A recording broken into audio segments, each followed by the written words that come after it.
This is WLSS AM 930 in Sarasota. We're live stream around the world, and we are podcast throughout the week. And as you know, a regular feature on the Radio Rabbi program is our feature called The People of the Book. And of course, we Jewish people are known as the people of the book, and that's one of the reasons why I like to bring authors on our program, especially an author who has written a book that is so fascinating. It was a page turner for me, one that I could not put down. The book is called Blind Vision, and the author is Vivian Kaplan, and I have her on the line with me this morning. Good morning, Vivian. Hello, Rabbi Barbara. Hello, good morning. Your book, Blind Vision, I'm going to recommend right now to all of our listeners, if you read only one Judaic book on a Judaic theme this year, I'm recommending to you that you read this historical novel called Blind Vision about the B'nai Anusim. And those of you who know me and who listen to the program know that my roots go back to Spain during the time of the Inquisition and the expulsion of the Jews from Spain. And that is the topic, our main theme of Vivian's book. Vivian, tell us a little bit about the story. This is actually written as a story within a story. I have two separate characters and two separate stories which eventually do intertwine. The one story is in the present time about a young man named Stefan, who learns that he has Jewish roots. He learns this midway in his life. He's 28 years old, without any previous knowledge of this circumstance. The inner story is a story about Alfonso in the 15th century, who is a similar age, also a young man, and I trace his life and how he came to be part of the expulsion from Spain in 1492, how he then left and went to the New World.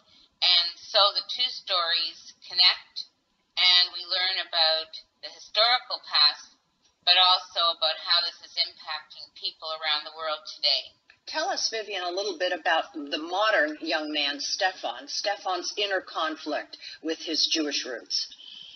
I think that it is a story of existentialism. That is that a person who believes himself to be Catholic from his earliest memories then discovers that he is Jewish or has Jewish ancestors, and finds that he does not believe that he fits in either place, that he is conflicted, accepted really in either religion, and at a loss as to who he is, whether he belongs anywhere and whether he exists at all. And this strikes a chord with a lot of people that I know. In our work with the Italian Jewish Cultural Center in Calabria, we have people who come to us who are looking to discover and possibly embrace their Jewish roots. And I find, and I'm wondering if you find the same thing, that there are many people in real life who share Stefan's conflict. Have you found that to be the case? Does it touch a nerve? Yes, that's exactly the basis of of my character. He does exist. I've spoken to many. I've contacted many people with this exact conflict in their own lives, in Catholic families, where they somehow feel they have a Jewish soul and they want to return, but the families are not willing to go that way. There are marriages that break up as a result, and families divide. But as I was told by one person in São Paulo, Brazil, I have found my God, he said to me, and this supersedes any familial or marital relationships. He was determined to return to Judaism, and so he did. That is a wonderful story, very, very moving and so important, I think, for so many people to hear. We're talking with Vivian Kaplan this morning. She's the author of a book that I couldn't put down called Blind Vision. Tell us a little bit about the title. What are you trying to convey with the title Blind Vision? Blind Vision, the essence of blind vision was at a time when the monarchs of Spain, Ferdinand and Isabella, were planning to expel the Jews from their realm. And the court Jews at the time, those of influence, in particular Isaac of Bravanel and Abraham Senior, pled for the lives of the Jewish people, pled for their existence in their homeland of Spain at the time. And in that plea, they said to the monarchs, how blind is your vision that you don't see the merit of having the Jewish people in this land? That is fascinating, absolutely fascinating. And one of the things that I found especially fascinating is the way that you wove into the story Christopher Columbus, as we call him in English. Can you tell us a little bit about Christopher Columbus's Jewish roots? I didn't expect to find what I did. I discovered that in 1492, on the precise day of expulsion, was the day that Christopher Columbus in English and Cristobal Colon in Portuguese set sail on the precise day and time, set sail for the New World. On board, he took as many Jewish people as he could, although they had to quickly convert to Catholicism by the edict of the monarchs.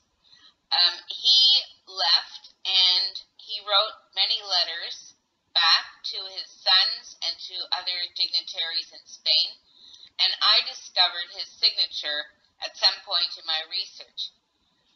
This threw me for a loop. I didn't really anticipate that he had a different name than the one that is known, that his name was actually Salvador Fernandes Zarco, Zarco being a Jewish name, that his mother was a Portuguese Jewish woman, and her father, Admiral Zarco, established a synagogue in Porto Santo. He was an explorer himself.